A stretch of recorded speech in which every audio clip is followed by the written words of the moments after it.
Me desperté con un golpe seco, insistente, como si alguien golpeara la puerta con el puño cerrado. Miré el reloj, 5:06 de la mañana. Aún era de noche, aunque el cielo empezaba a aclarar levemente por detrás de los cerros. El viento silbaba entre las rendijas de las ventanas, trayendo un frío que se colaba por debajo de las sábanas. Me levanté despacio.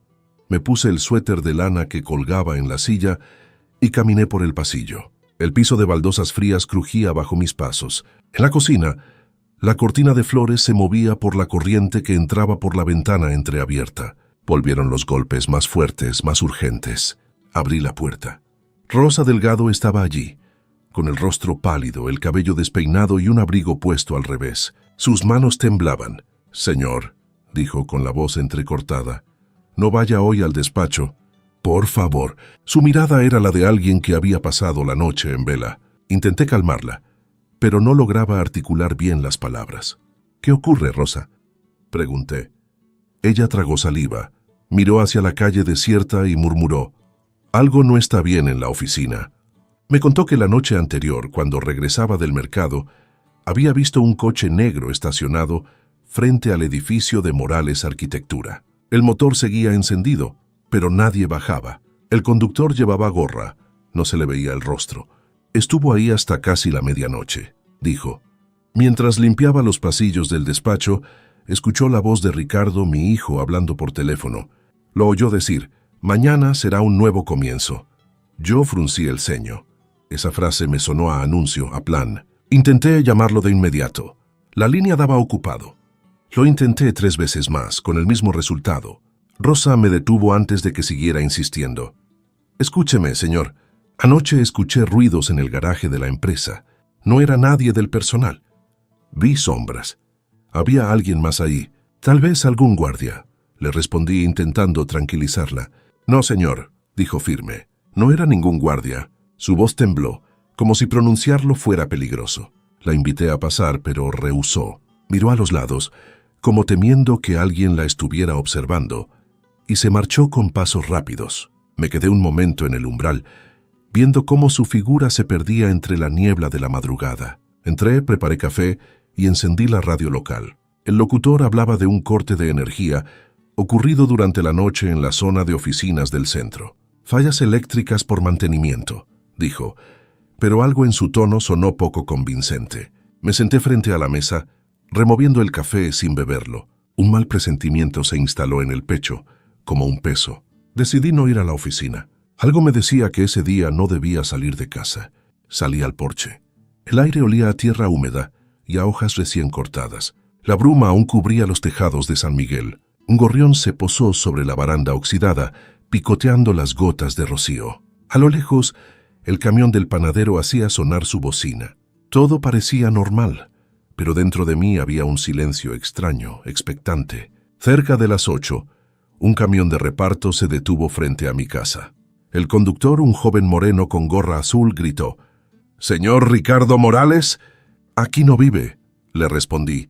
Miró la dirección, frunció el ceño y se fue. A las 9, el teléfono fijo sonó. «Era un número desconocido», contesté.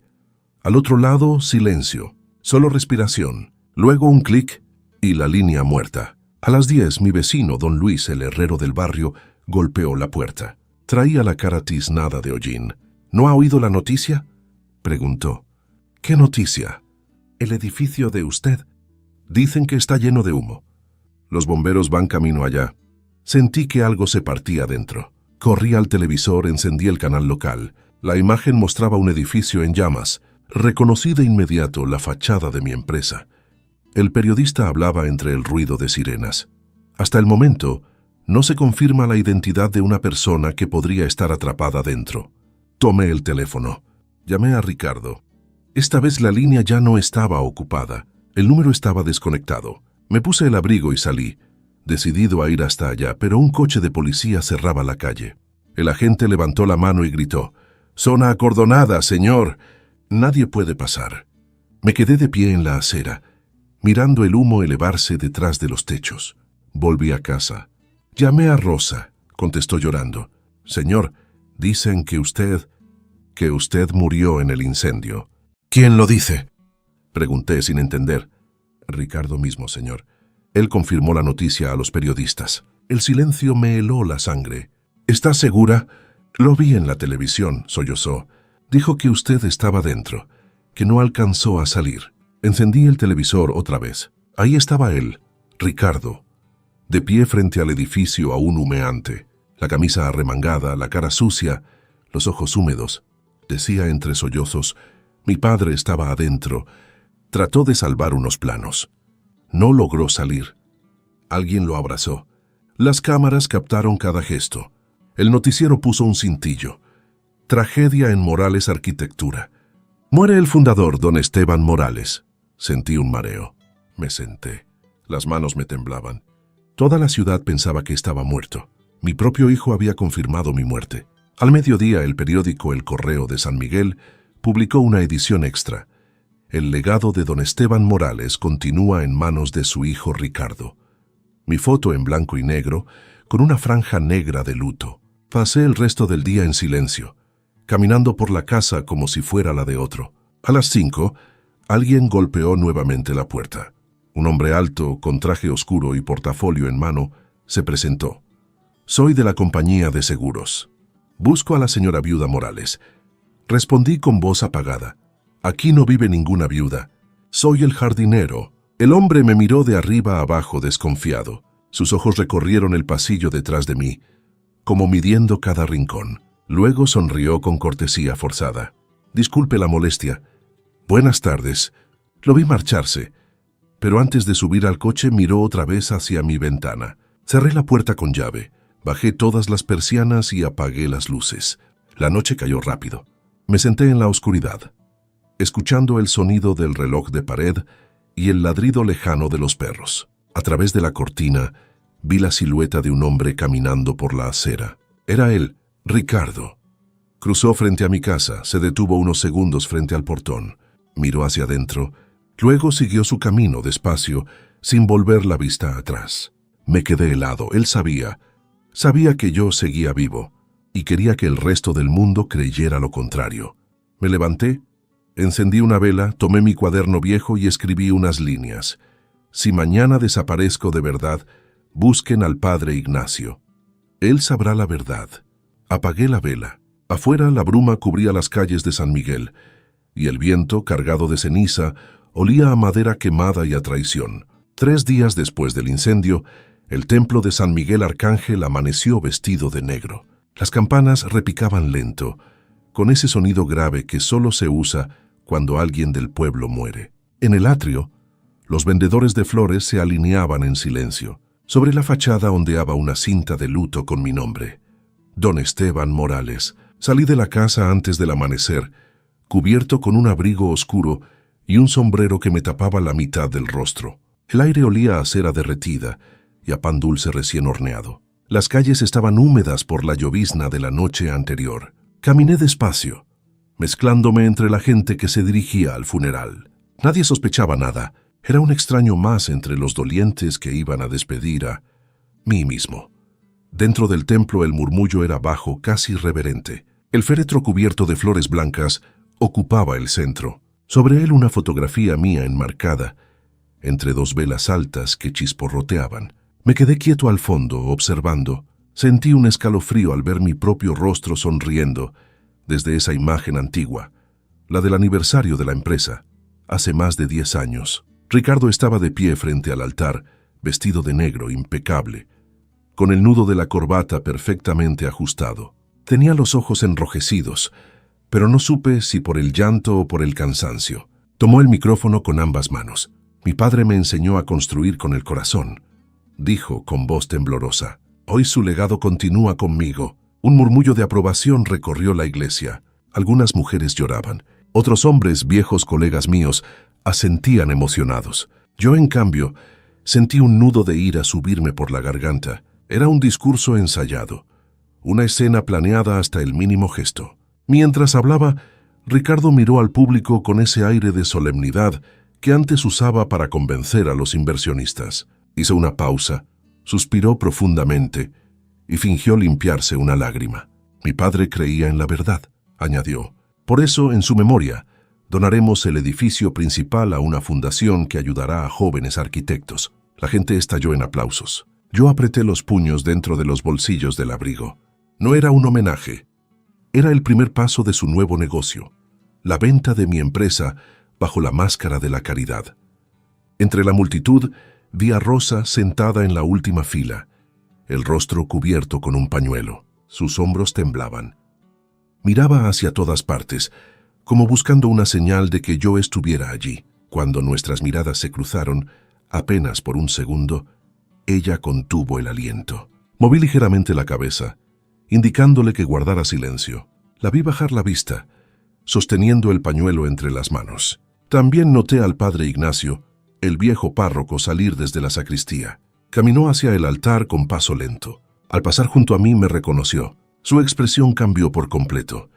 De la serenidad habitual al asombro más puro, levantó apenas una ceja, como queriendo preguntar si era real lo que veía. Negué con la cabeza, despacio. Él comprendió. Continuó caminando.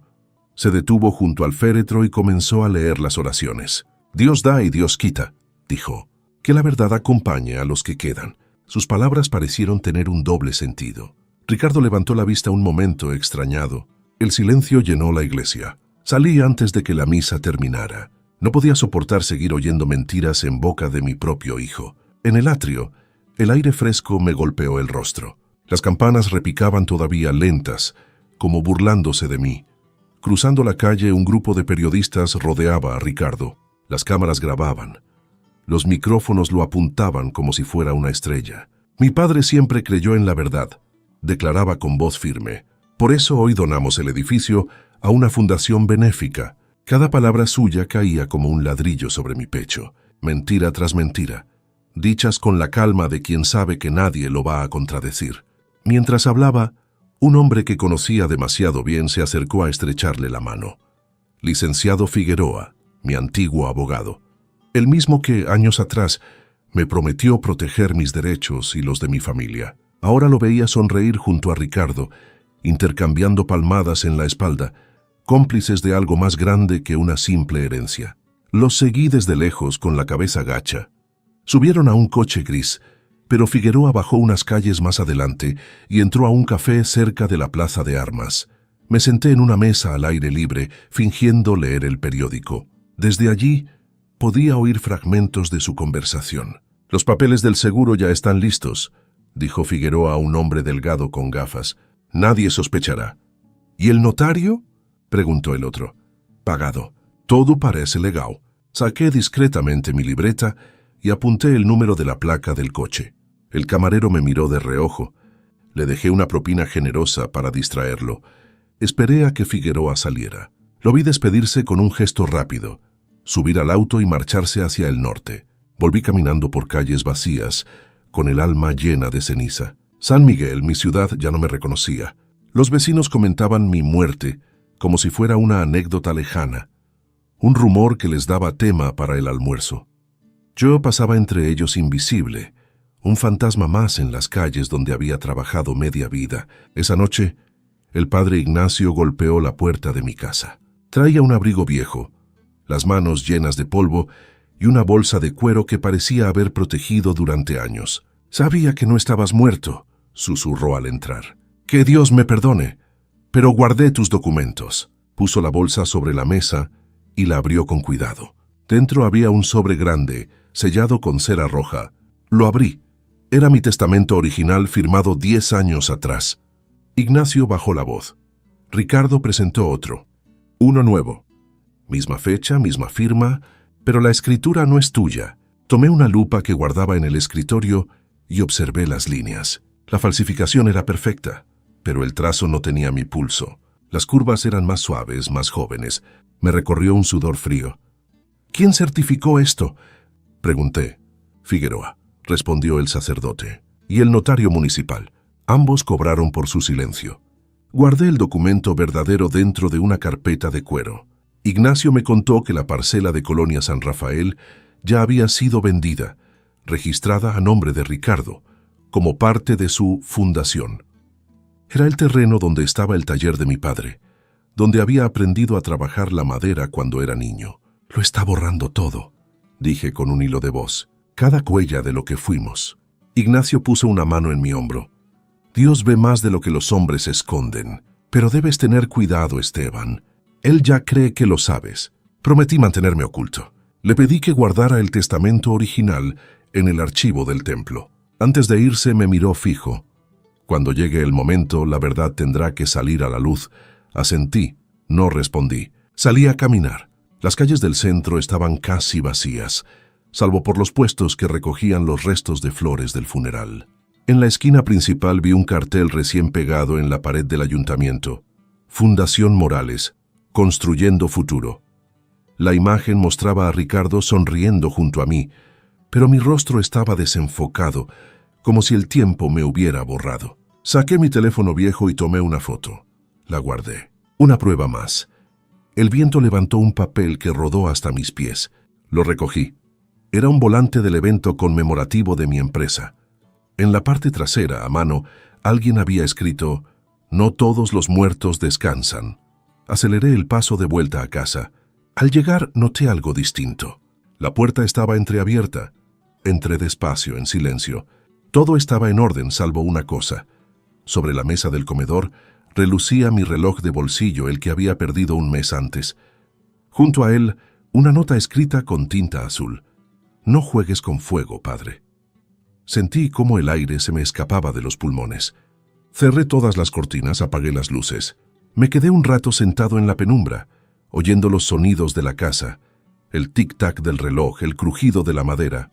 Sabía que habían estado ahí, que habían revisado todo, que me estaban vigilando. Fui hasta la habitación del fondo, levanté la alfombra, abrí la compuerta del suelo y saqué la vieja caja de metal donde guardaba mis documentos más importantes. Dentro estaba el disco duro con los registros contables de la empresa, las facturas, los proyectos, todo.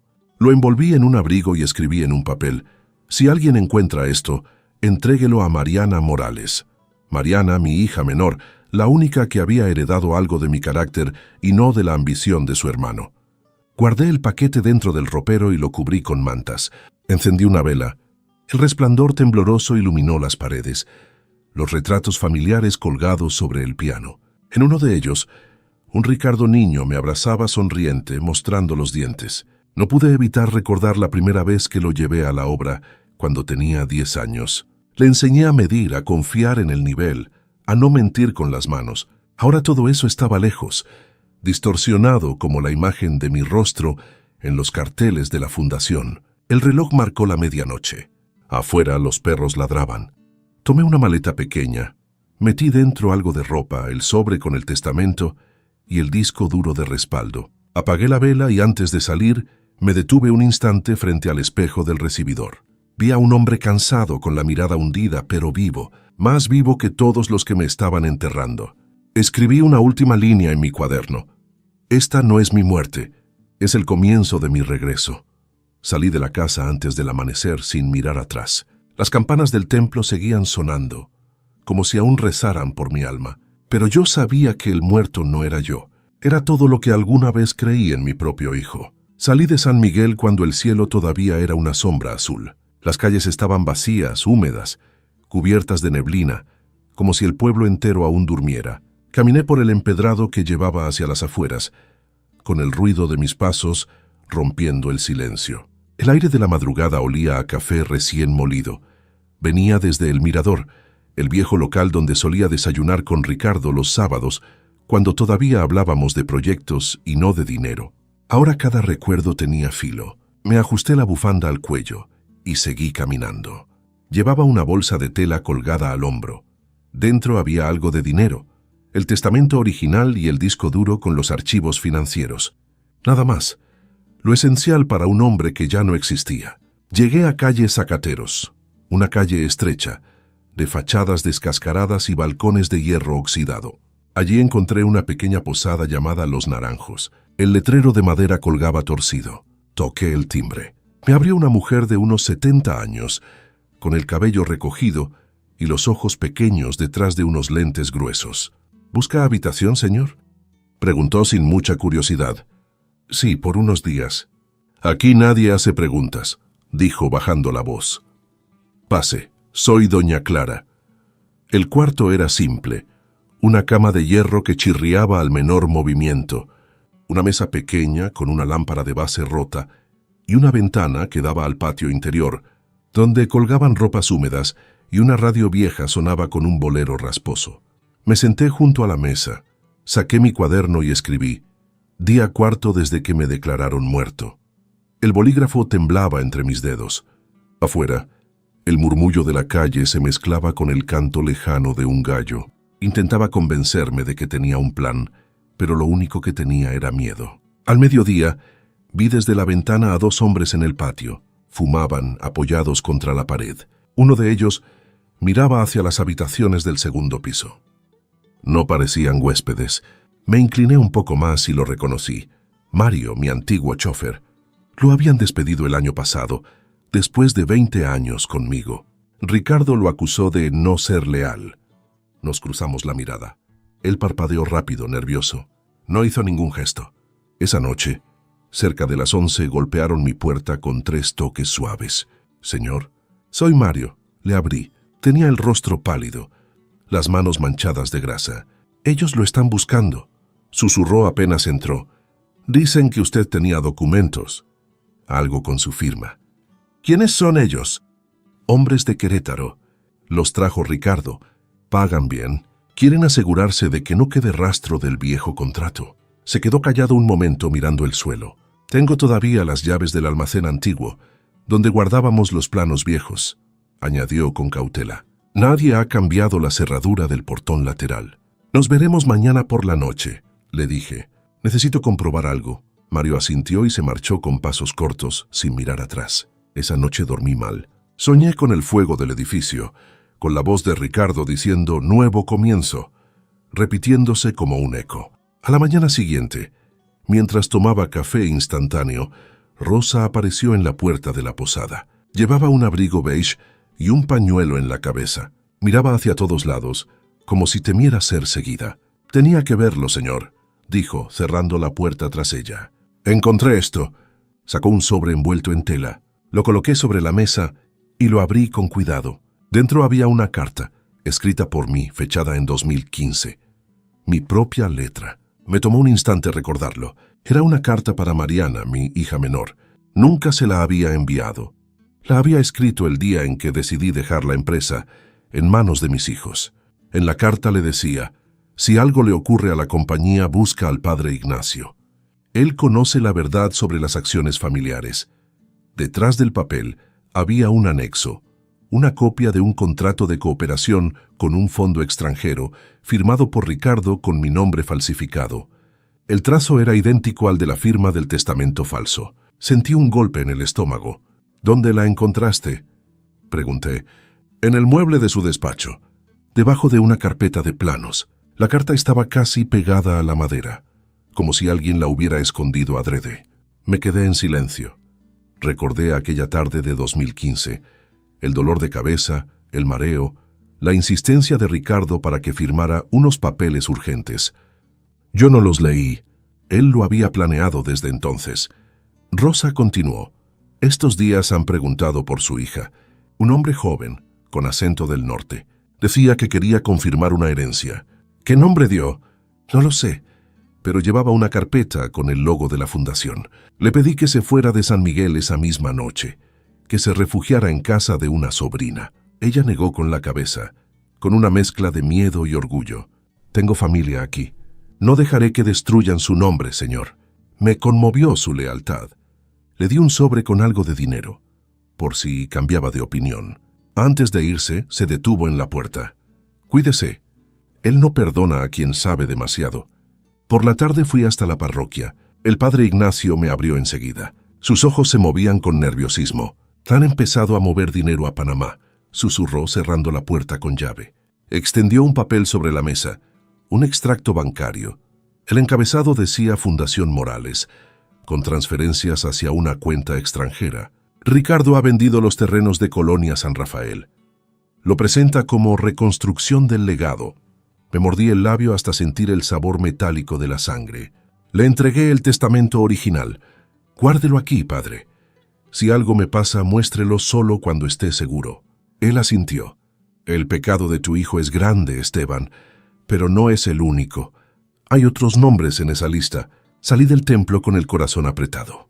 Las luces del atardecer teñían las paredes de naranja. Tenía la sensación de que todo se estaba cerrando sobre mí. Cuando cayó la noche, me encontré con Mario en la esquina del taller abandonado. Llevaba una linterna pequeña y un manojo de llaves. El edificio se veía como un esqueleto oscuro contra el cielo. Empujamos la reja. El sonido del metal oxidado resonó por todo el callejón. Dentro, el aire estaba cargado de polvo y olor a papel quemado. Mario encendió la linterna. «Cuidado, señor», susurró. «Han estado aquí». Sobre una mesa metálica había una caja gris con la inscripción «Archivos antiguos eliminar». Abrí la tapa. Dentro había cenizas, trozos de papel calcinado.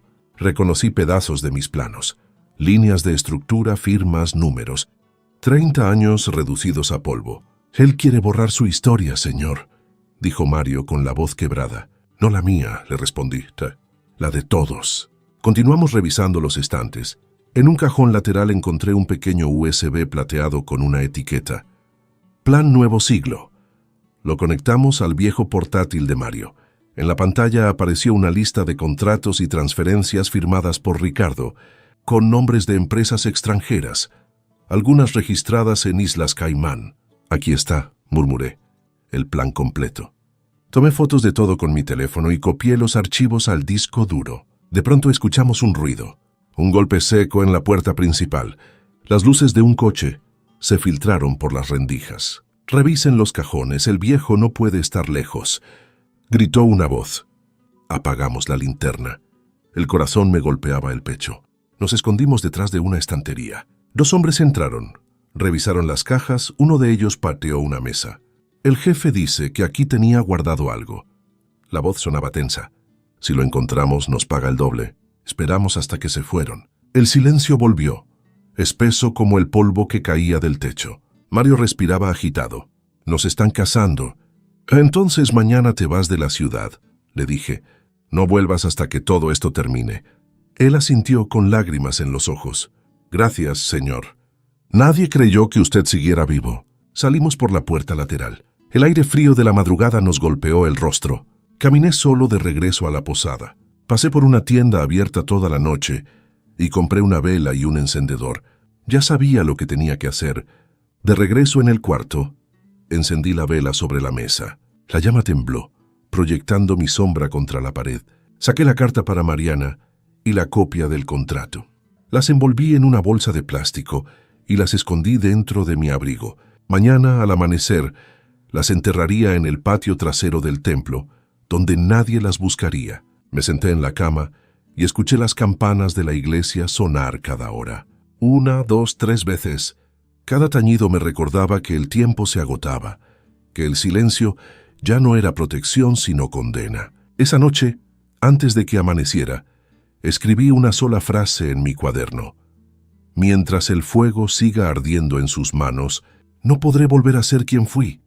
Luego apagué la vela y esperé el primer canto de los gallos, sabiendo que el día siguiente sería más oscuro que la noche. Salí de la posada antes de que el reloj marcara las 7. El aire de la mañana estaba helado, pero el cielo comenzaba a clarear sobre los tejados de San Miguel. Caminé con las manos en los bolsillos hasta el café Cielito Dulce, justo frente a la plaza central. Desde ahí podía ver el ayuntamiento, los balcones adornados con banderas y el ir y venir de los transeúntes que no tenían idea de que el hombre al que creían muerto estaba sentado entre ellos. Pedí un café negro y me senté en el rincón más apartado, donde la luz apenas rozaba la mesa. Abrí el periódico del día y ahí estaba, la imagen de Ricardo ocupando toda la portada. El titular decía: «Ricardo Morales impulsa la renovación del centro histórico». En la fotografía sonreía mientras estrechaba la mano del alcalde. A su lado, recortada y ligeramente borrosa, aparecía mi figura, mi rostro difuminado, mis ojos apenas visibles. Habían tomado una foto vieja, de una ceremonia de hace años, y la habían manipulado para hacerme parecer presente, complacido, bendiciendo sus actos. Leí el artículo con el pulso acelerado. Lo describían como el hijo ejemplar que continúa el legado de su padre. el arquitecto que convirtió el dolor en esperanza. Mencionaban incluso que don Esteban estaría orgulloso de ver su obra renacer. No supe si reír o romper el periódico en 1000 pedazos. Una voz interrumpió mis pensamientos. «¿Le traigo azúcar, señor?» Levanté la vista. Era Alonso, uno de mis antiguos ayudantes en la empresa. Tenía el cabello más corto, pero lo reconocí enseguida. Sus ojos se abrieron con espanto. «Señor», susurró, creí que estaba muerto. Le hice una seña para que guardara silencio. Se inclinó y, fingiendo limpiar la mesa, me habló en voz baja. «Ricardo despidió a todos los de la vieja plantilla. A mí me echó hace 2 semanas. Dice que quiere sangre nueva. Pero eso no es todo. Está vendiendo sus diseños, los suyos, señor, a inversores americanos, sin su nombre». Ni una mención. Sentí un calor subir por el pecho, mezcla de rabia y vergüenza. «¿Estás seguro?» «Totalmente. Vi las maquetas con mis propios ojos. Le cambian el logo, lo presentan como parte del nuevo proyecto de la Fundación Morales». Le dejé una propina generosa y un apretón de manos. «No digas a nadie que me viste». «Ni una palabra». Asintió con miedo y se alejó. Salí del café. El aire era más pesado, como si San Miguel hubiera cambiado de respiración. En la plaza, un grupo de cámaras y periodistas se amontonaba frente al ayuntamiento. Entre ellos, Ricardo. Vestía un traje gris claro y una sonrisa de político. Hablaba con voz firme. «Mi padre estaría orgulloso de lo que estamos haciendo. Esta ciudad fue su sueño, y yo solo quiero cumplirlo». A unos metros el alcalde lo aplaudía. Los flashes se encendían una y otra vez. Avancé lentamente por el borde de la plaza, sin levantar la mirada. Y entonces lo sentí, su mirada. Giré apenas un poco y lo vi observándome. Sus ojos se cruzaron con los míos. Ni sorpresa ni miedo, solo reconocimiento. Era una mirada tranquila, calculada.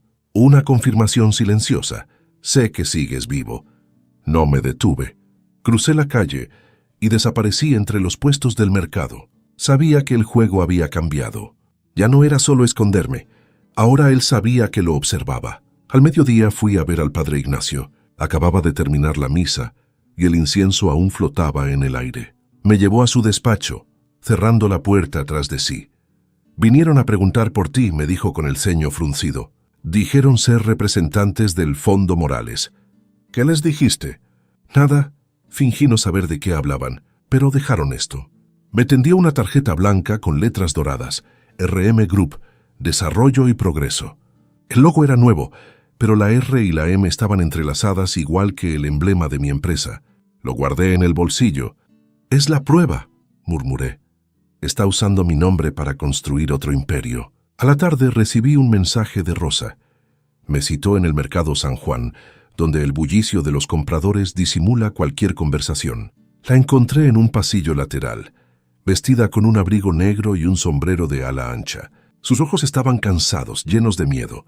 «No debía venir», dijo, pero esto no podía guardarlo. Sacó de su bolso un cuaderno de tapa marrón, con el nombre R. Morales grabado en la esquina. Lo encontré en su casa, en el estudio. Estaba dentro del cajón del escritorio. Abrí el cuaderno. Cada página era una pieza del rompecabezas. Fechas, números, cuentas, anotaciones. Y en medio de una lista de transferencias, leí una frase subrayada. «Asegurar silencio de Ignacio y Rosa». Levanté la vista. «¿Alguien te vio sacarlo?» «Creo que sí». 2 noches seguidas un coche oscuro se estacionó frente a mi casa. No se movió hasta la madrugada. «Debes irte, Rosa, hoy mismo. Manda a tu hijo con tu hermana a León». Ella negó con lágrimas contenidas. «Yo también tengo familia aquí. No puedo huir. Si me pasa algo, hágalo saber». Me entregó una pequeña medalla de plata. La guardé cuando creí que usted había muerto. Me la dio en Navidad. La tomé sin poder decir nada. Nos despedimos en silencio. Cuando salí del mercado, sentí una presencia detrás de mí. Un hombre de mediana edad, con chaqueta de cuero marrón, me seguía a distancia. En la mano llevaba una cámara. Aceleré el paso. Crucé la calle y giré por una callejuela. Escuché sus pasos acercarse. Pasé entre un grupo de niños que jugaban fútbol y, aprovechando la confusión, me escabullí hacia el callejón lateral del templo. Allí, respirando con dificultad, escondí el cuaderno detrás de una tabla suelta del retablo de San José. Me quedé quieto un minuto. El corazón me golpeaba el pecho. El aire dentro del templo olía a madera y a cera. Si alguien debe encontrarlo, murmuré, que sea Ignacio. Al caer la noche, decidí ir al bar El Carpintero, donde Ricardo solía reunirse con sus contactos. Era un sitio de techos bajos, con olor a vino y madera vieja. Me senté al fondo, fingiendo ser un viajero cansado. Poco antes de las 9 la puerta se abrió. Entró Ricardo. Llevaba un traje oscuro, elegante, acompañado por Figueroa y un hombre extranjero, de cabello plateado y acento norteamericano. Pidieron vino. Hablaron en voz baja, pero el eco de las paredes viejas traicionaba sus palabras. Saqué mi teléfono, lo encendí sin luz y lo puse a grabar dentro del bolsillo del abrigo. Escuché fragmentos dispersos. La transferencia final será el lunes. Los documentos sellados ya están en el juzgado. Después de eso, el nombre Morales pertenecerá al grupo. Sentí una punzada en el pecho. Mi nombre, mi historia, mi identidad, convertidos en propiedad legal de mi propio hijo. Esperé a que se marcharan. Cuando salieron, me acerqué al mostrador y tomé el recibo que el camarero había dejado. Tenía la firma de Figueroa. Otra prueba. La guardé dentro del bolsillo del abrigo. Afuera llovía. Las luces del bar se reflejaban en los charcos como llamas líquidas. Empecé a caminar hacia la posada, pero pronto noté el reflejo de unos faros detrás de mí. Un coche negro, sin placas visibles, me seguía a poca distancia. Aceleré el paso, giré por la calle del convento y luego por un pasaje angosto que desembocaba en los patios traseros. El coche se detuvo. Escuché una puerta abrirse. Me metí en el patio de Doña Clara, ocultándome entre las plantas y las sombras. Minutos después, 2 hombres se detuvieron frente al portón. Si lo encontramos, el patrón quiere pruebas, no sangre, dijo uno de ellos. Entendido. Pero si intenta huir, entonces ya no será nuestro problema. Esperé hasta que el sonido del motor se perdió. Subí por la escalera lateral hasta mi habitación. Las manos aún me temblaban. Encendí el computador viejo y conecté el teléfono. Reproduje la grabación. Las voces se escuchaban claras, especialmente la de Ricardo. En una semana todo será mío, incluso su nombre. Detuve la reproducción. Me quedé mirando la pantalla en negro, escuchando mi propia respiración. Hice varias copias del archivo.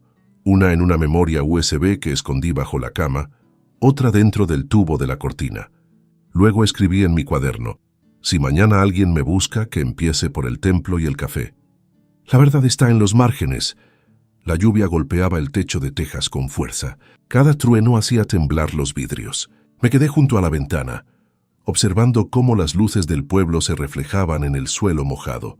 En algún lugar Ricardo dormía tranquilo, seguro de que nadie lo detendría. Yo, en cambio, comprendí que la manipulación no era solo un juego de dinero o de poder. Era algo más profundo. Una red que me estrangulaba lentamente, tejida con mi propio apellido. El trueno siguiente iluminó la habitación.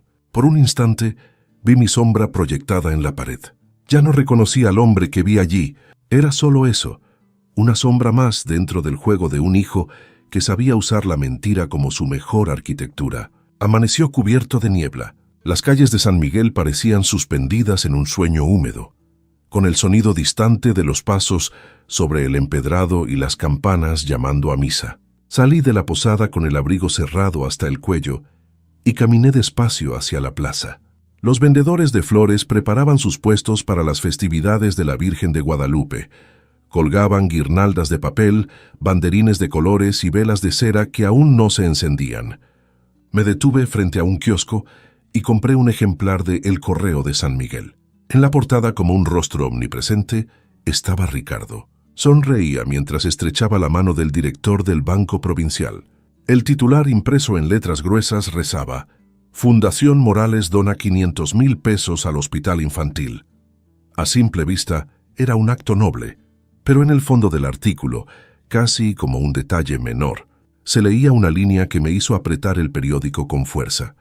Evento organizado con apoyo del ayuntamiento. Había transformado la caridad en un instrumento de poder y la memoria de su padre en propaganda. El hijo ejemplar que construía su fortuna sobre la tumba simbólica del hombre al que había traicionado. Guardé el periódico bajo el brazo y caminé sin rumbo por las calles húmedas. En las paredes colgaban carteles con su rostro y la frase «Ricardo Morales, reconstruyendo el futuro». Era como si el pueblo entero se hubiera convertido en su escaparate. Al caer la tarde, me encontré con Padre Ignacio en el patio trasero de la iglesia.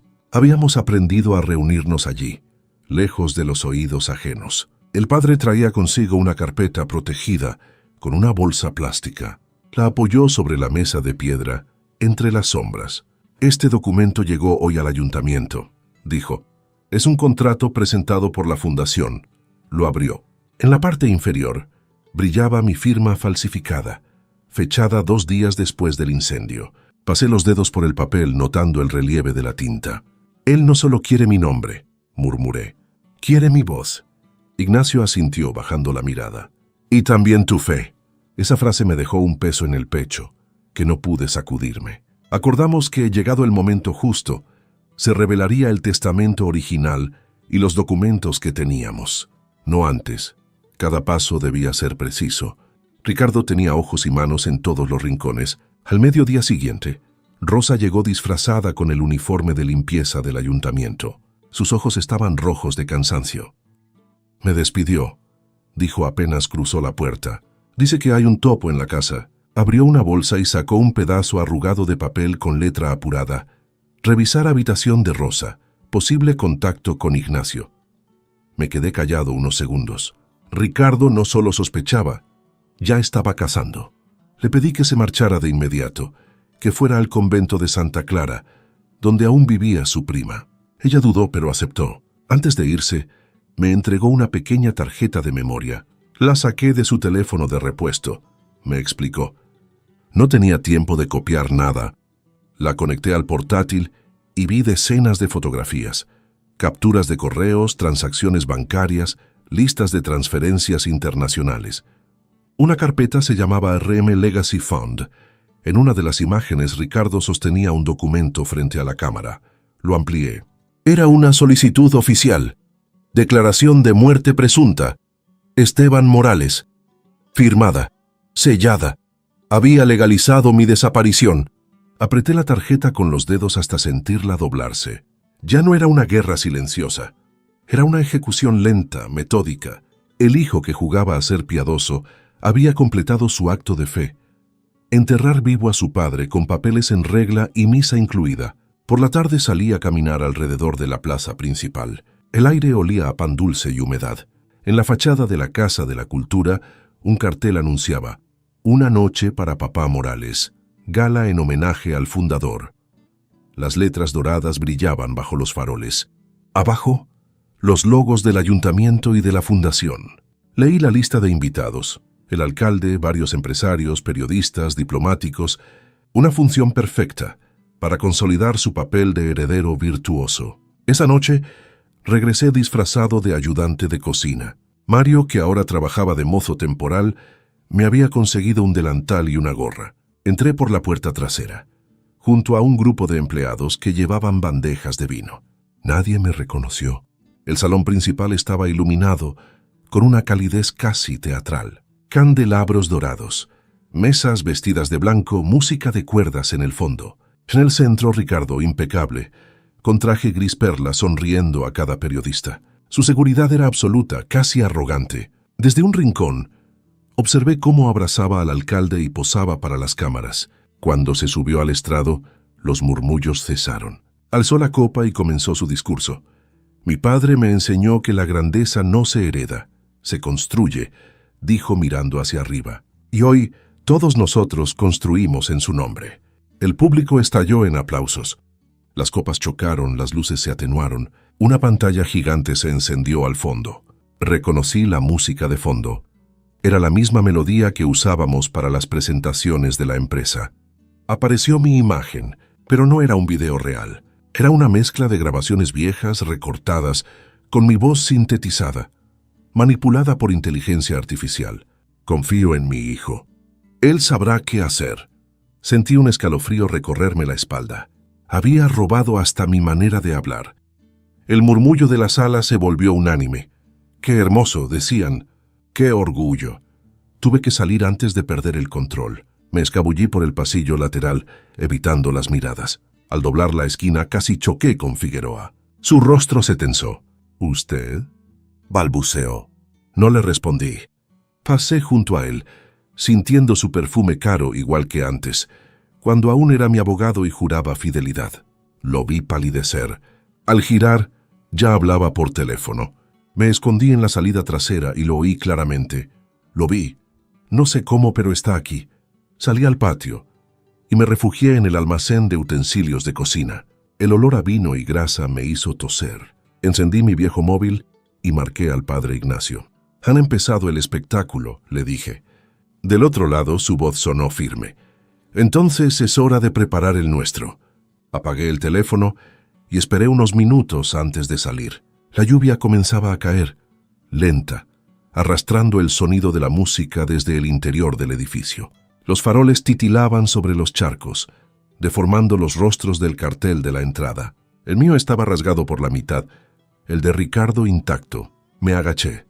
Recogí un trozo del póster y lo guardé en el bolsillo. No era un simple papel, era el símbolo del juego perverso que había inventado mi hijo. Un teatro donde él era el hijo devoto, el empresario honesto, el heredero que levantaba templos con las ruinas de su propio padre. Caminé bajo la lluvia hasta perder de vista las luces del salón. El agua me empapaba el abrigo, pero no sentía frío. Sentía rabia, la clase de rabia que no grita, que se cocina despacio, que se transforma en propósito. Cuando llegué a la posada, doña Clara dormía en su silla. Dejé los zapatos en la puerta y subí sin hacer ruido. Encendí la lámpara. El reflejo en el espejo me devolvió un rostro envejecido, pero vivo, obstinado. Saqué el trozo del póster y lo extendí sobre la mesa. En la parte inferior, una frase impresa en letras pequeñas, en honor al hombre que enseñó a su hijo a soñar. Sonreí con amargura. «Y a mentir», murmuré. Tomé mi libreta y escribí una línea más. Hoy comenzó el juego, pero no sabe que yo también sé jugar.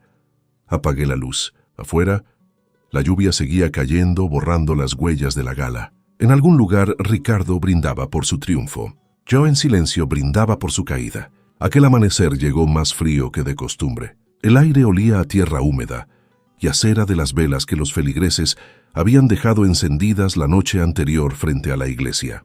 Caminé despacio, con el sombrero calado hasta las cejas, y llegué a la casa parroquial antes de que las campanas anunciaran el primer oficio. Padre Ignacio estaba en el patio trasero, regando las plantas de bugambilia con una paciencia que solo tienen los hombres que guardan secretos. Al verme, dejó la regadera a un lado y sonrió, aunque sus ojos revelaban algo más que cansancio. «Sabía que vendrías temprano», dijo con voz baja. «No es día para demorarse». Me condujo por el pasillo angosto hasta su despacho, un cuarto lleno de polvo, libros y olor a madera vieja. Cerró la puerta con llave. Abrió un armario y sacó un sobre grande sellado con cera roja. Lo colocó sobre la mesa con cuidado, como si pesara más que un pecado. «Aquí está», dijo mirándome a los ojos, «tu testamento original, firmado y sellado hace 10 años». Mis manos temblaron cuando rompí el sello. Dentro estaba el documento, con mi firma clara, el sello del notario y el nombre de Ignacio como testigo. Aquel papel era la única línea que separaba mi verdad de la mentira perfecta que Ricardo había tejido. «Es auténtico, Esteban. Lo guardé por si alguna vez necesitabas defender tu nombre», dijo el sacerdote. Lo sostuve unos segundos sin hablar. Me dolía pensar que un padre necesitara esconder su legado de su propio hijo. «Tenemos que hacerlo llegar a Mariana», dije finalmente. «Ella es la única que aún puede actuar sin levantar sospechas». Ignacio asintió, acariciándose la barba. «El padre Gabriel viajará mañana desde Querétaro. Podría llevarle una copia si confías en él». «Confío. Pero si Ricardo se entera, irá tras ella». «Ya lo sé», susurró Ignacio. «Y no solo él. Hay más ojos mirando». Mientras hablábamos, escuchamos el sonido de un coche deteniéndose frente al portón. 2 voces masculinas secas discutían con alguien. Ignacio se asomó por la rendija y frunció el ceño. «Son de la fundación», dijo en voz apenas audible. Me oculté detrás de la cortina mientras él abría la puerta. 2 hombres trajeados con gafas oscuras le entregaron un sobre. Hablaron unos minutos cortésmente, pero con un tono que olía a amenaza. Al marcharse, El sacerdote cerró despacio y se apoyó en la pared. «Nos están vigilando incluso aquí», susurró. «Han invitado al padre Ignacio al acto de inauguración del nuevo Centro Morales. Entonces ya no buscan convencerte», le respondí. «Quieren controlarte. Guardamos el testamento dentro de la caja fuerte, empotrada tras el retrato de San Miguel». Ignacio giró la llave y la guardó en el bolsillo interior de su sotana. «Solo yo tengo la copia de esta llave», aseguró. «Si algo ocurre, sabrás dónde buscar». Salí de la iglesia con el sol subiendo lentamente sobre las tejas. El pueblo despertaba con la misma calma de siempre, pero yo ya no podía ver sus calles del mismo modo. Sabía que cada esquina podía esconder una sombra enviada por Ricardo.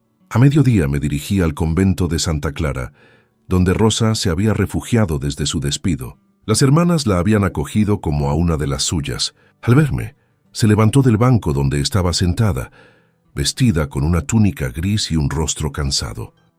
«Pensé que no volvería a verlo», dijo con un hilo de voz. «Nunca estuve tan cerca del peligro», respondí. «Por eso vengo». Rosa me contó que la noche anterior, un hombre alto y moreno había llegado al convento preguntando por ella. Decía ser representante de la empresa Morales. Las monjas, desconfiadas, lo habían hecho esperar, pero él se marchó antes de que pudieran interrogarlo. «Me miró como si ya supiera quién era», añadió. «Y eso me dio miedo». Sacó de su bolso un pequeño USB plateado. Lo encontré en el escritorio de Ricardo, antes de que me echara. No tuve tiempo de ver su contenido. Conecté la memoria al viejo ordenador del convento. En la pantalla aparecieron carpetas etiquetadas en inglés: RM Group, Contracts, Houston Partnership, San Miguel Heritage Mall. Al abrir una de ellas vi cifras en dólares, nombres de empresas extranjeras y planos digitales. En la parte inferior de un documento, una línea me hizo apretar los dientes. Proyecto San Miguel Heritage Mall, zona, Colonia San Rafael. Sentí un golpe en el estómago. «Ese terreno», murmuré, «era el aserradero de mi padre. Durante años lo había protegido de los especuladores. Ricardo no solo lo había vendido, planeaba construir un centro comercial sobre las ruinas del lugar donde comenzó nuestra historia familiar». Rosa bajó la cabeza. Vi al americano del cabello blanco, el mismo que estaba con él en la gala. Está otra vez en la ciudad. Lo recordé. Su rostro frío, su sonrisa de contrato cerrado en el bar El Carpintero. «Entonces esto es más grande de lo que pensamos», le dije. «No es solo codicia, es borrarme de la historia».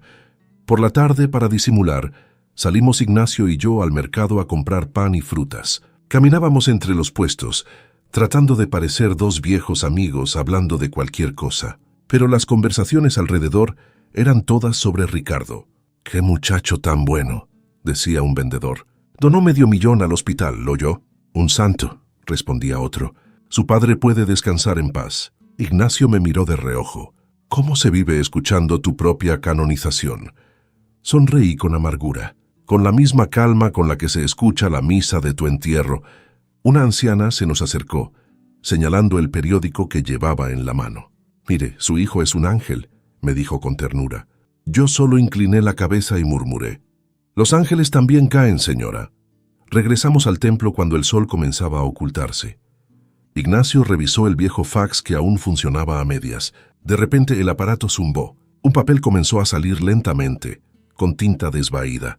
Era un mensaje de Mariana. «Papá, un hombre llamó a casa. Dice ser abogado de Ricardo. Quiere que firme mi renuncia de herencia». No lo hice. Espero sus noticias. M. Ignacio se persignó. «Está claro. Ricardo ya sospecha que ella tiene parte de la verdad. Debemos protegerla», dije. «Enviaremos una copia del testamento, pero con cuidado. Que Gabriel la entregue en mano». Revisamos el contenido de la caja fuerte. El documento seguía allí, intacto. Aún así, Ignacio notó algo. «Mira el borde de la cerradura. Había una marca, una hendidura metálica apenas visible. Alguien había intentado forzarla». Pasé el dedo sobre el metal. Estaba frío, recién raspado. «Nos están vigilando más cerca de lo que pensábamos». Colocamos una tranca adicional y sellamos la puerta con una cinta de cera. Ignacio anotó la fecha y firmó encima. Si vuelven a tocarla, lo sabremos. Al salir, el viento de la tarde movía los tubos del campanario, haciendo que los pequeños cascabeles de hierro sonaran como un aviso. Cruzamos el atrio en silencio. Cuando me despedí, Ignacio me dijo: «Ten cuidado, Esteban, la fe también puede ser usada como trampa». Mientras caminaba de regreso a la posada, sentí que alguien me observaba. Giré de pronto y vi a lo lejos una figura vestida de negro parada al final de la calle. La brisa movió su abrigo largo, pero no pude ver su rostro. Dio media vuelta y desapareció entre los callejones. Corrí unos metros, pero solo encontré una hoja de papel arrugada empapada por el rocío. La desdoblé. Demasiado tarde, viejo. El pulso me martillaba las sienes. Cuando llegué a la posada, el portón estaba entreabierto. Doña Clara dormía en la sala, pero su lámpara titilaba, como si alguien hubiera pasado hace poco. Subí a mi habitación. La puerta estaba entornada. Adentro, el aire olía a perfume caro, ese que Ricardo usaba desde joven. Sobre la mesa había un sobre blanco con mi nombre completo. A nombre de don Esteban Morales. Lo abrí con cautela. Dentro una fotografía amarillenta. Él y yo abrazados en el primer taller de construcción que tuvimos. Detrás, con tinta negra, había una frase escrita a mano. «Tú me enseñaste a construir.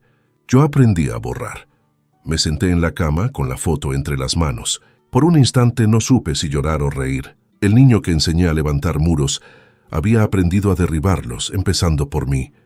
Fuera, las campanas marcaron la medianoche. El eco se mezclaba con el sonido del viento, golpeando las persianas. Apagué la lámpara, dejé la foto sobre la mesa y miré por la ventana. El pueblo dormía bajo una paz que no me pertenecía. Sabía que la contraofensiva había comenzado, que Ricardo no solo quería destruir mi nombre, sino también mi silencio, y que desde ese momento, cada prueba, cada persona que me ayudaba estaba en peligro. Me quedé despierto hasta el amanecer, escuchando los pasos de la lluvia sobre el tejado, mientras pensaba en cuántas cosas más tendría que perder para recuperar mi verdad.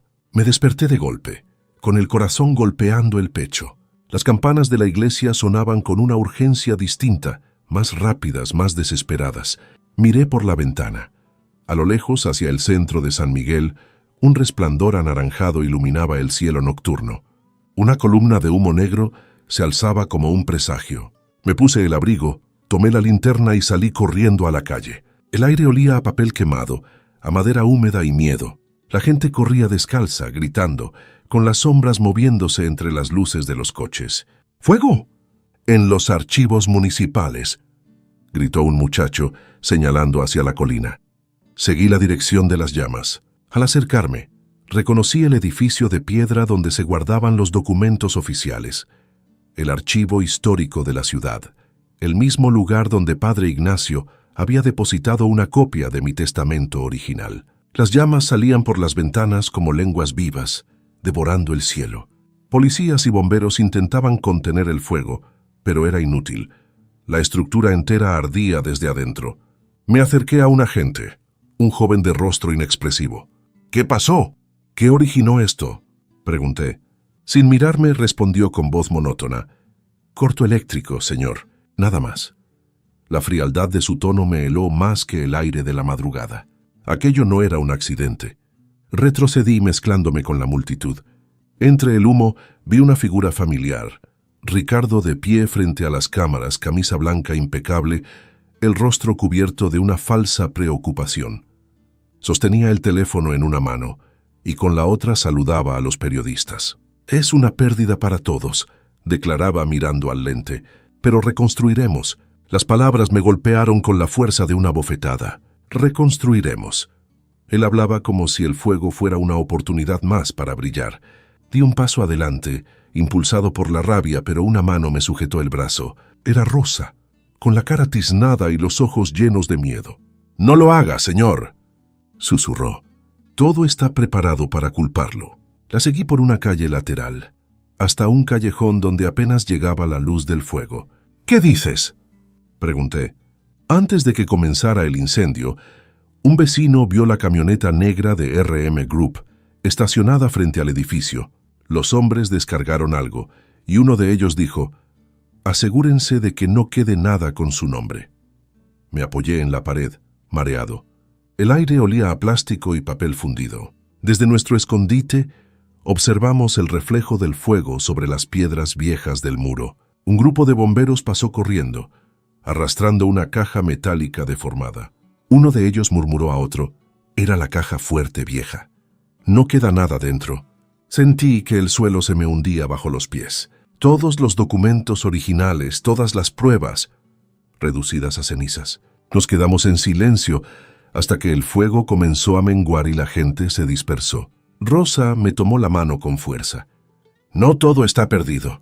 Él cree que el fuego lo limpia todo, pero hay cosas que el fuego no toca». Al amanecer la noticia ya estaba en los periódicos. Incendio accidental destruye los archivos históricos. La fotografía mostraba a Ricardo entregando donaciones a los bomberos. El titular secundario lo llamaba héroe local por ofrecer financiar la reconstrucción. El pueblo lo aplaudía. Yo solo veía a un hombre borrando su propio crimen con dinero y sonrisas. Al mediodía, me reuní con Padre Ignacio en el convento Santa Clara, donde Rosa se había refugiado otra vez. El padre llevaba ojeras profundas y su voz sonaba más grave que nunca. Sobre la mesa de piedra colocó un pequeño USB envuelto en tela. «Esto sobrevivió», dijo. «Es la copia de los movimientos bancarios que Ricardo envió a Suiza. Todavía hay pruebas, Esteban. No todo se quema con fuego». Pasé los dedos por la memoria, con una mezcla de alivio y miedo. «Tenemos que esconderlo», respondí. «Ya lo pensé. Lo guardaremos dentro de la estatua de la Virgen, detrás del altar mayor. Nadie mirará allí». Pasamos la tarde transfiriendo los archivos a un disco nuevo, mientras el sonido de los rezos de las monjas flotaba en el aire. Cada palabra digital copiada era una semilla de esperanza, un recordatorio de que aún podía recuperar mi nombre. Cuando estábamos por terminar, una joven novicia entró corriendo. «Padre, hay 2 hombres en la puerta preguntando por la señora Rosa. Dicen ser de la compañía Morales». Ignacio me miró. «Suban al altillo, rápido». Ayudé a Rosa a subir por la escalera estrecha que daba al desván. El polvo caía en nubes sobre nuestras cabezas. Desde arriba, escuchamos los pasos firmes de los visitantes. «Buenas tardes», dijo Ignacio con su tono sereno de siempre. «¿En qué puedo ayudarles?» «Buscamos a una mujer. Trabajo para el señor Morales», respondió uno con voz seca. «Veo muchas mujeres cada domingo», contestó el sacerdote. «Y también a un hombre mayor, canoso», insistió el otro. «Dicen que ronda por aquí». Ignacio sonrió sin perder la calma. «En esta ciudad todos somos canosos, hijo». Los hombres se miraron frustrados. Uno de ellos dejó caer la mirada hacia el techo, justo donde estábamos escondidos. Por un momento contuve la respiración. Después se dieron la vuelta y salieron. Esperamos varios minutos antes de bajar. Rosa temblaba. «Ellos saben», dijo en voz baja. «No tardarán en volver. Tienes que irte esta misma noche», le respondí. «Te mandaré a León. Allí vive mi hija, Mariana. Estarás a salvo». Ignacio asintió. «Yo mismo te conseguiré el pasaje». «No te preocupes». Antes de partir, Rosa sacó algo de su bolso. Un cuaderno viejo de tapa negra. Lo encontré escondido detrás del escritorio de Ricardo. Creo que no ha notado que falta. Lo abrí. Era su diario personal. Las primeras páginas estaban llenas de frases inconexas, pero en una de ellas, subrayada, leí algo que me detuvo el corazón.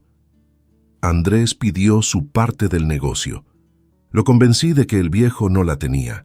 Mi hijo menor, el que se había ido a Guadalajara hace más de una década, después de una discusión violenta con Ricardo. Siempre pensé que se había alejado por orgullo, pero ahora entendía. Ricardo le había mentido. Le hizo creer que yo lo había despojado de su herencia. «Dios mío», murmuré. También lo traicionó a él. Rosa me mostró otra página con una dirección escrita a mano. «Andrés, calle Libertad, Guadalajara». «Lo buscaré», le dije. «Pero primero sal de aquí». Esa noche la acompañé hasta la terminal de autobuses. La ciudad seguía oliendo a humo. Rosa subió al autobús con una mochila pequeña. Antes de entrar me abrazó fuerte. «No deje que ganen, señor. Usted no». El motor rugió. El autobús se perdió entre la niebla. Me quedé mirando hasta que las luces traseras desaparecieron. Fue entonces cuando vi al otro lado de la calle a un hombre apoyado en una farola. Llevaba un abrigo oscuro, un cigarrillo encendido entre los dedos. El humo del tabaco se confundía con el del incendio lejano. No hizo nada, solo observó el autobús alejarse y luego lentamente giró su rostro hacia mí. No necesitaba verlo de cerca para saberlo. Era uno de los suyos. Me di media vuelta y caminé rápido de regreso a la posada. Al llegar, la puerta de mi habitación estaba entreabierta. Encendí la luz. El aire olía a humedad y a ceniza. El viento movía las cortinas y en la mesa había algo que no había dejado antes. Una pequeña caja de fósforos empapada por la lluvia. El logotipo en la tapa me hizo estremecer. La fonda del sol. Me acerqué a la ventana. A lo lejos, sobre la colina, el letrero del restaurante brillaba todavía. El fuego de la noche anterior ya era ceniza, pero el mensaje era claro. Abrí la caja. Solo quedaba un fósforo seco, roto por la mitad. Era una advertencia o una promesa. Llama 2, pensé. La primera fue para los archivos. La próxima será para mí. Me senté frente a la mesa y observé la ciudad dormida. Sabía que Ricardo había iniciado su segunda fase. Borrar no solo los documentos, sino las personas que podían hablar. Escribí en mi libreta. La primera llama destruyó el pasado. La segunda buscará apagar la verdad, pero mientras respire, habrá una chispa encendida. Apagué la lámpara, respiré hondo y miré el horizonte. La silueta de San Miguel seguía allí, serena bajo la luna, sin saber que entre sus calles se preparaba la tercera llama. El amanecer llegó cubierto de nubes, como si el cielo mismo se negara a ver un nuevo día en San Miguel. Caminé despacio hacia la iglesia, con el corazón pesado y una idea fija en la cabeza. Si el mundo ya me creía muerto, tal vez había llegado el momento de usar esa muerte. Padre Ignacio me esperaba en la sacristía, de pie junto a una mesa cubierta de papeles. Cuando me vio entrar, alzó un documento recién salido de su vieja máquina de escribir. El papel aún olía a tinta fresca. «Mira esto», dijo entregándomelo con gesto grave. Don Esteban Morales falleció el 17 de junio, firmado y sellado por el registro civil. Me quedé observando la hoja unos segundos. Aquellas palabras escritas con tinta oficial tenían el peso de una lápida. Solté una risa amarga. Así que ya soy oficialmente un muerto. Qué eficiente es mi hijo para enterrar a los suyos. Ignacio suspiró. Si el mundo cree que estás muerto, úsalo a tu favor. El silencio puede ser una máscara, pero también un escudo. Asentí lentamente. Esa idea tan simple y tan cruel era la única salida. Si Ricardo me había borrado del mapa, entonces mi regreso sería la grieta que rompería su fachada. Pasamos la mañana planificando. Ignacio propuso crear una red de testigos silenciosos. El padre Gabriel, que viajaba a Querétaro, Rosa, refugiada en León, y Mariana, mi hija, que aún ignoraba la magnitud de todo.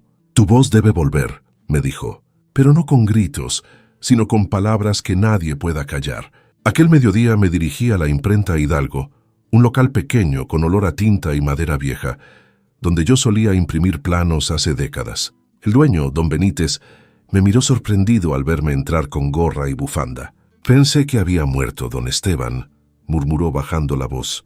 «En parte sí», le respondí. «Pero los muertos también tienen cosas que decir». Le pedí que imprimiera 20 copias de una carta escrita a mano, sin remitente. Mientras la máquina comenzaba a rugir, escribí con mi pluma de siempre. La que Mariana me regaló el día que se graduó. «Hija mía, si lees esto, significa que tu padre vive escondido entre las mentiras de tu hermano. No creas en los documentos, ni en los discursos. Lo que murió fue mi nombre, no mi verdad».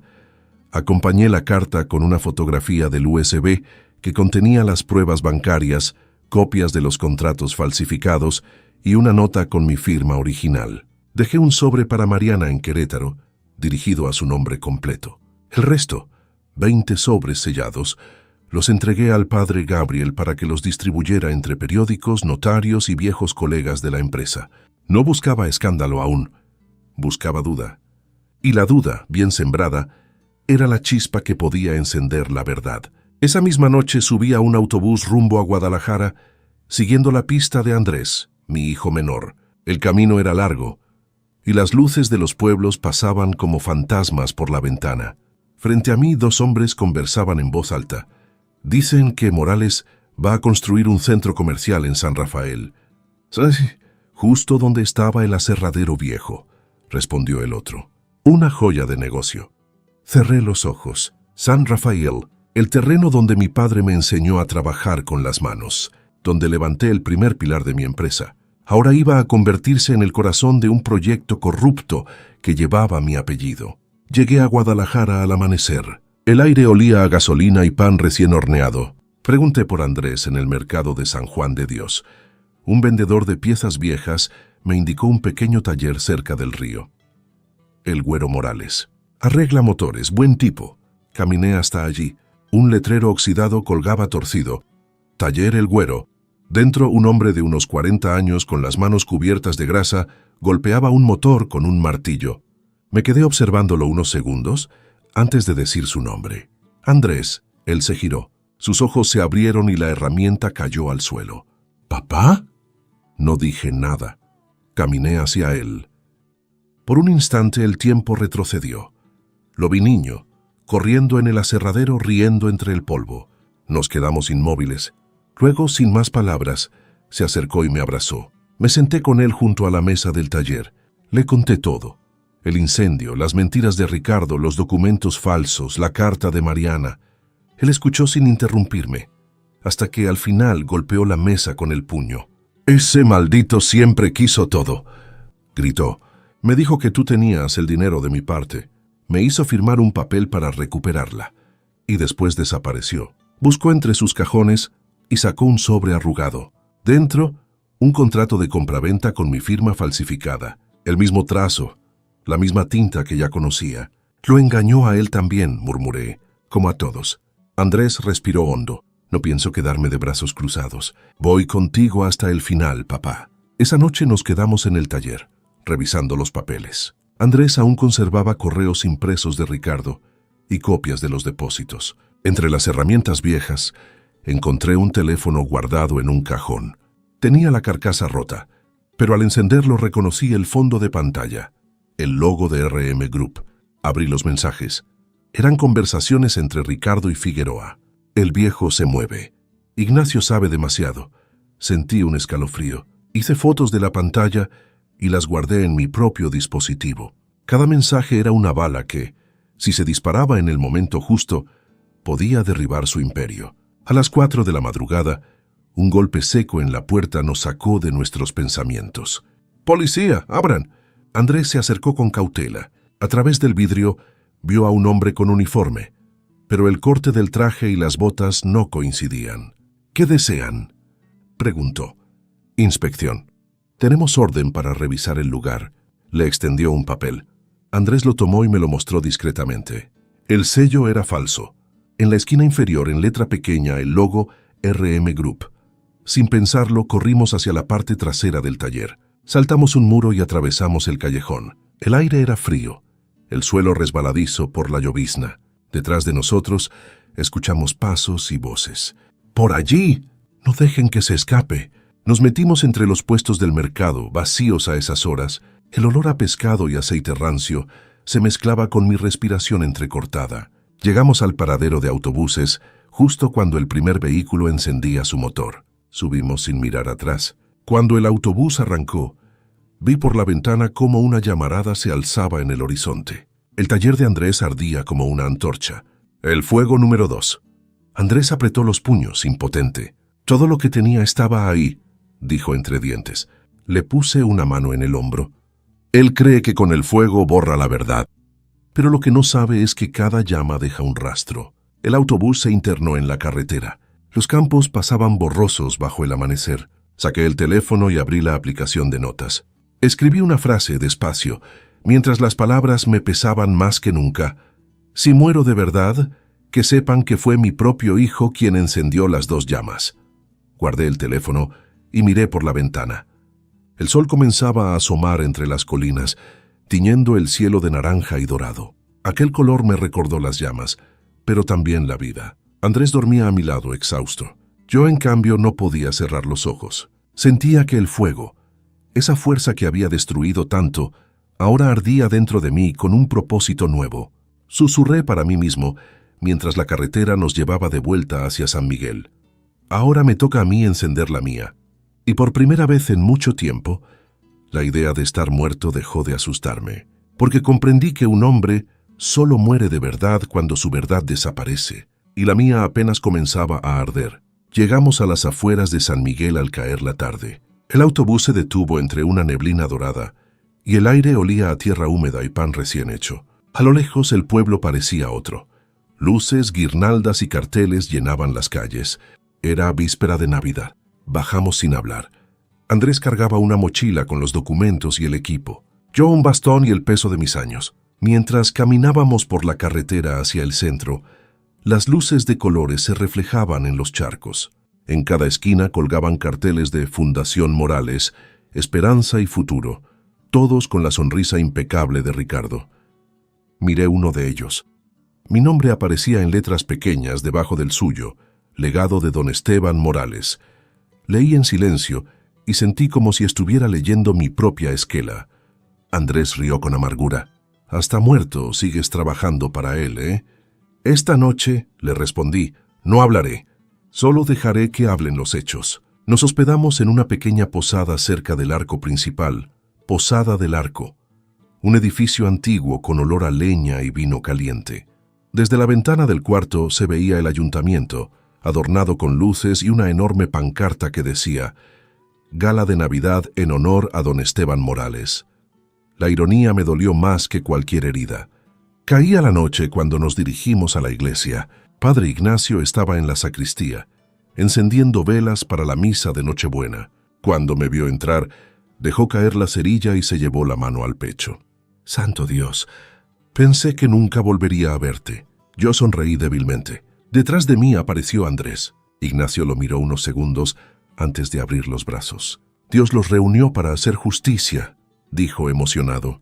Nos sentamos en la pequeña sala lateral, donde guardaba sus libros antiguos. La luz de una lámpara amarilla apenas alcanzaba a iluminar las paredes de piedra. Saqué los papeles, las fotos, los audios, todo lo que habíamos reunido. Ignacio escuchó con atención, asintiendo en silencio. «Entonces esta noche será», dijo al fin, frente a todos. «Sí», respondí. «Ya no basta con sobrevivir. Es hora de decir la verdad, aunque sea lo último que haga». Andrés desplegó sobre la mesa los equipos, un micrófono inalámbrico, un pequeño proyector y una bocina portátil. Todo lo que pudo conseguir con ayuda de un amigo suyo en Guadalajara. Padre Ignacio, por su parte, sacó de un cajón una caja de madera. Dentro, el disco duro escondido en la estatua de la Virgen. Lo conectó al ordenador y comenzó a copiar los archivos en un USB. «Lo guardaré en la Biblia que usaré esta noche», dijo. «Cuando llegue el momento, lo mostraré ante todos». El plan era simple, pero arriesgado. Ignacio revelaría la existencia del testamento verdadero. Andrés proyectaría el audio donde Ricardo confesaba su fraude. Y yo aparecería, un muerto regresando a reclamar su nombre. A las 9 de la noche, la plaza principal de San Miguel era un océano de luces y murmullos. La gente se agolpaba frente al escenario, donde un enorme árbol de Navidad brillaba con adornos dorados. El aire olía a ponche, a cera y a mentira. Ricardo apareció sobre el escenario principal, impecable con su traje blanco, el rostro sereno, rodeado por fotógrafos y funcionarios. A su lado estaban el alcalde, Figueroa, y el extranjero del cabello plateado, que había visto tantas veces en las sombras. Desde el pórtico de la iglesia, observé escondido junto a Andrés. Ricardo levantó las manos y el público aplaudió. Su voz, grave y modulada, resonó por los altavoces. «Esta noche celebramos el legado de mi padre, un hombre que me enseñó el valor del trabajo y la fe». El aplauso fue unánime. Algunos lloraban. En la pantalla gigante comenzó a proyectarse un video, imágenes mías de hace años, con música solemne de fondo. Y luego la voz. Mi voz manipulada. «Confío en mi hijo. Él sabrá qué hacer». El murmullo del público se volvió emoción. Vi mujeres persignarse, hombres levantando copas. Ignacio apretó los dientes. «Es hora», susurró. Se levantó del banco y caminó hacia el escenario, vestido con su sotana negra. Subió los escalones sin que nadie se lo impidiera y tomó el micrófono. «Esta voz que escuchan no pertenece a don Esteban», dijo con firmeza. «La verdad tampoco necesita hologramas». Un silencio tenso recorrió la plaza. Ricardo se giró hacia él, forzando una sonrisa. «Padre, no es el momento de sermones. Ignacio levantó la Biblia que llevaba en las manos. Pero sí es el momento de la verdad. Abrió el libro, sacó el USB y lo conectó al proyector. En la pantalla comenzaron a aparecer documentos, contratos falsificados, transferencias internacionales y finalmente una carta mía, escrita a mano. El público se agitó. Voces confusas comenzaron a levantarse. «Eso es mentira», gritó Ricardo acercándose, pero en ese instante Andrés salió de entre la multitud, encendió su altavoz y reprodujo la grabación. La voz de Ricardo llenó la plaza. «En una semana todo será mío», incluso su nombre. La multitud contuvo el aliento. «Eso está manipulado», vociferó él. «Son mentiras». Entonces las luces del escenario titilaron, y antes de que nadie reaccionara, subí los peldaños. Mis pasos resonaron lentos, pesados, pero firmes. Cuando la luz del reflector me alcanzó, un murmullo se extendió como una ola. Una mujer gritó: «¡Es él! ¡Vive!». Ricardo retrocedió, pálido. «No puede ser. Usted murió en el incendio». Lo miré a los ojos. «Tú encendiste ese incendio, hijo». El silencio fue absoluto. Solo el viento movía las guirnaldas del árbol de Navidad. Los flashes comenzaron a estallar por todas partes. La gente grababa, murmuraba, algunos lloraban. Ricardo intentó acercarse, buscando justificar su mentira. «Padre, yo solo quise continuar lo que tú empezaste. Todo esto es por ti». «No, Ricardo», le respondí despacio, con voz temblorosa pero clara. «Esto lo hiciste por ti, por tu ambición. Quemaste mi nombre para construir el tuyo». Detrás de él, el alcalde se apartó discretamente. Figueroa dio un paso atrás y bajó la mirada, como quien ve hundirse el barco que ayudó a construir. Incluso el extranjero del cabello blanco se retiró hacia la sombra. Ignacio, desde un costado, tomó el micrófono. «El verdadero legado de don Esteban no se mide en edificios ni en cuentas, sino en la verdad que hoy vuelve a la luz». Las palabras encendieron algo en el público. Primero fueron aplausos aislados, luego gritos de apoyo. «Justicia. ¡Viva don Esteban!». Ricardo, desesperado, intentó huir. Corrió hacia la escalera lateral, pero dos agentes municipales, advertidos por Ignacio antes del acto, lo interceptaron. Se resistió, gritó, agitó los brazos. «Yo solo hice lo que él me enseñó. Yo aprendí de su fuego». Las esposas cerraron su sonido metálico. Vi cómo lo conducían entre la multitud. Algunos le lanzaron insultos, otros lo miraron con tristeza. Yo me quedé quieto, sin fuerzas para odiarlo. Andrés se acercó y me tomó del brazo. «Ya está, papá», terminó. «No, hijo», le dije mirando al cielo. «Esto apenas empieza. Ahora viene lo más difícil, vivir con lo que queda». Esa noche no dormí. Me quedé en el banco del campanario, mirando las luces que aún titilaban en la plaza vacía. Los restos de confeti se mezclaban con la nieve fina que caía sobre los techos.